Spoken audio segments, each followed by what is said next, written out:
Hi friends, ఎలా ఉన్నారు? నేనైతే చాలా బాగున్నానండి. ఈరోజు మీకోసం ఒక చిన్న రెసిపీతో మీ ముందుకు వచ్చేసానమాట. ఇంకా ఆలస్యం ఎందుకు, వీడియోలోకి వెళ్ళిపోదామా? రెసిపీ ఏమిటంటే గోంగూర. గోంగూర అండి. నాకు గోంగూర అంటే చాలా ఇష్టం అనమాట. గోంగూర అదేవిధంగా ఎండి రొయ్యలు అనమాట. వెండి రొయ్యలు మనకి ఎండి రొయ్యలు. ఓకేనా ఫ్రెండ్స్, ఇంకా ఆలస్యం ఎందుకు, ఆలసించిన ఆశాభంగం. మనం ఫస్ట్గా ఈ గోంగూర రొయ్యలు రెసిపీని చేసేసుకుందామా? రొయ్య అయితే ఇదండి, ఎండు రొయ్య. ఈ రొయ్యని మనం ఇట్లా తల్లకాయ తీసేసుకోవాలండి. దాంతోపాటు ఈ సైడ్ ఇలా ఈకిలికిలుగా ఉంటుంది, దాన్ని కూడా తీసేసుకోవాలన్నమాట. ఆ తర్వాత కింద తోక తీసుకోవాలి, అంతే. ఇది పప్పు రొయ్య కాదండి, మామూలు రొయ్య. పప్పు రొయ్య అయితే నాకు అంత ఇష్టం ఉండదు. పచ్చిరొయ్యలు గోంగూర అయితే తింటా, కానీ పప్పు రొయ్య అంత ఇష్టం ఉండదు నాకు. తర్వాత ఈ రొయ్య అంటేనే ఇష్టం అనమాట. ఇవి ఇలా శుభ్రం చేసుకోవాలండి. ఓకేనా ఫ్రెండ్స్, ఇక ఫటాఫటా బౌల్ చేసుకోవడం అంట. నేను పచ్చిరొయ్యలు కూడా వలుస్తానండి, నాకు వచ్చు వలవటం. పెద్ద పెద్ద చేపలు అయితే చేయలేను, కానీ రొయ్యలు అవి చేస్తాను. ఇట్లా తీసేసుకోవచ్చు. ఆ తలకాయలు కూడా పాడే అవసరం లేదు, మనం కారం కొట్టుకోవచ్చు అనమాట. కారంలో కారం పచ్చిమిరపకాయ వేసి కారం కొట్టుకోవచ్చు. అంటే రొయ్య పొట్టు ఉంటుంది కదా, రొయ్య పొట్టులో కూడా కలుపుకొని కారం చేసుకోవచ్చు. లేకపోతే ఈ కాసి నేను తీసుకుని ఈ తలకాయలు మొత్తం కూడా వేసుకొని కారం కొట్టుకోవచ్చు. అది ఇంకొక వీడియోలో చూపిస్తాను. ఓకేనా ఫ్రెండ్స్, ఇట్లా అట్లాగే గోంగూర కూడా పొలుసుకోవాలండి. గోంగూర మొత్తం 3 కట్టలు తెప్పించాను. నైట్ తెప్పించి నీళ్ళల్లో పెట్టాను అనమాట. శుభ్రంగా క్లీన్గా వలిచేసుకోవాలండి. రైలు అయితే శుభ్రంగా క్లీన్ చేసేసుకున్నాను అనమాట. దీన్ని కొంచెం గోరువెచ్చని నీళ్ళల్లో కడుక్కుంటే సరిపోతుందనమాట. పొయ్యి అయితే బాగా అంటుకుందనమాట. చట్టి కూడా రెడీగా పెట్టుకున్నాను, మట్టి పూసేసుకొని రెడీగా పెట్టేసుకున్నాను అనమాట. దీని మీద పెట్టేశాను. అయితే అన్నీ కూడా ఇక్కడే పెట్టేసుకున్నాను అనమాట, అందుబాటులో ఉండేటట్లుగా. గోంగూర శుభ్రంగా కడిగేసానండి. దాంట్లోకి వాటరు, ఉల్లిపాయ, పచ్చిమిరపకాయలు, పండు పచ్చిమిరపకాయలు తీసుకున్నానండి. అవి కొంచెం టక్కులు పెట్టాను, టమాటా, ఉప్పు, కారం.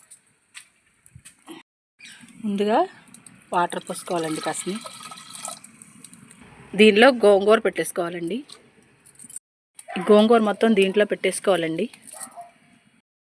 దీనిలోనే ఉల్లిపాయలు పెట్టేసుకోవాలండి. ఆల్రెడీ నీళ్లు మరుగుతున్నాయి, లోపల సెగ వచ్చేస్తుంది లోపల నుంచి.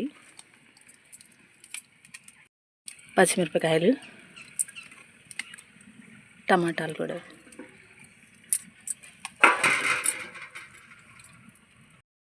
కారం కూడా వేసేసుకోవాలి. పచ్చిమిరపకాయలు ఎక్కువ వేసాం కాబట్టి కారం ఎక్కువ పట్టదండి. ఇవన్నీ వేసాక కొంచెం మళ్ళీ లైట్గా వాటర్ పోసేసుకొని మూత పెట్టేసుకోండి. మొత్తం కిందికి వెళ్ళిపోయింది చూడండి, ఒకసారి తిప్పుకుందాం.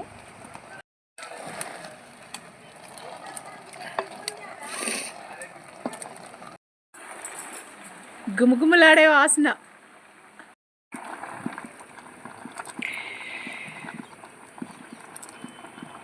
ఫ్రెండ్స్, రైలు మొత్తం కూడాను కడుక్కోవాలండి.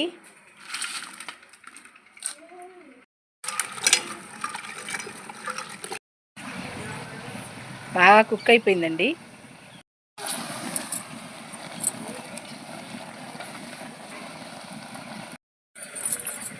ఓకే ఫ్రెండ్స్, ఇంకా మెల్లగా దింపేసుకుందాం. ఇదిగోండి ఫ్రెండ్స్, బాగా అయితే ఉడికిపోయిందనమాట. గోంగూర బాగా మెత్తగా ఉడికిపోయిందండి. దానిలో మనం ఉప్పు, తగినంత ఉప్పు వేసేసుకోవాలి. ఉప్పు వేసేసుకొని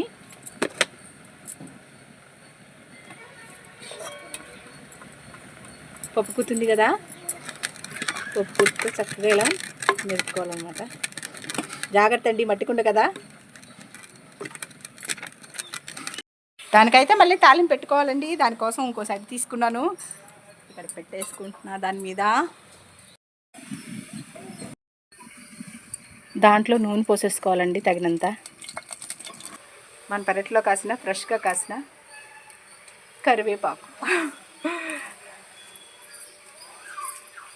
దీనిలోకి శుభ్రం కడిగి పెట్టుకున్న రొయ్యలు, ఉల్లిపాయ, పచ్చిమిరకాయ, కొంచెం గోరంత చింతపండు, అలాగే ఉప్పు ఆల్రెడీ ఇందా వేసాం కదండి. కారం లైట్గా ముందుగా నూనె వేడెక్కిపోయిందనమాట. మనం వేసేసుకున్నాం.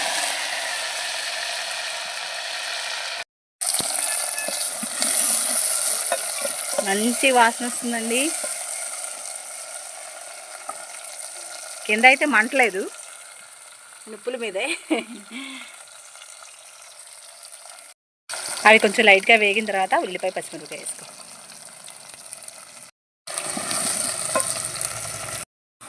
లైట్గా వేసుకోవాలండి కారం. ఆల్రెడీ ఇందడ వేసాం కదా పచ్చిమిరపకాయలు అవన్నీ. కరివేపాకు ఒకసారి చెప్పండి. కొంచెం పులుసు,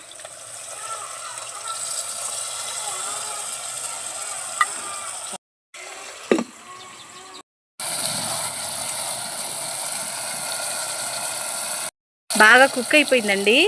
ఇప్పుడు దీంట్లో మనం ముందుగా ఉడకబెట్టుకున్న గోంగూర వేసుకోవడమే.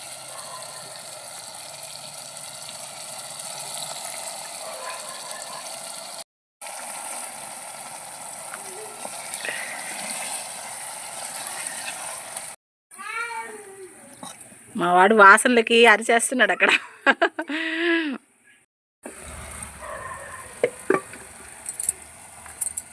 కొత్తిమీర కూడా జల్లేసుకో. ఓకే ఫ్రెండ్స్, కర్రీ అయిపోయింది, దించేసుకోవడం ఇంకా. ఓకే ఫ్రెండ్స్, ఫైనల్గా అయితే గోంగూర ఎండు రొయ్యల కర్రీ అయితే అయిపోయిందనమాట. ఓకే, ఇంకెందుకు ఆలస్యం, నోరైతే ఊరిపోతుంది అనమాట. కర్రీ వేసేసుకొని కూర అయితే బాగా కుదిరిందనమాట. అసలు గుమ్మగుమ్మలు ఆడిపోతుంది ఏరియా మొత్తం కూడా. బయట వండాను కదా ఇది రొయ్య, సూపర్ ఉంది, చాలా బాగుంది. ఇంకా రేపు మార్నింగ్కి అయితే సూపర్ ఉంటుంది. రేపు మార్నింగ్ సార్ గారు కాలేజీలో కూడా అయితే తీసుకెళ్ళిపోతారనమాట.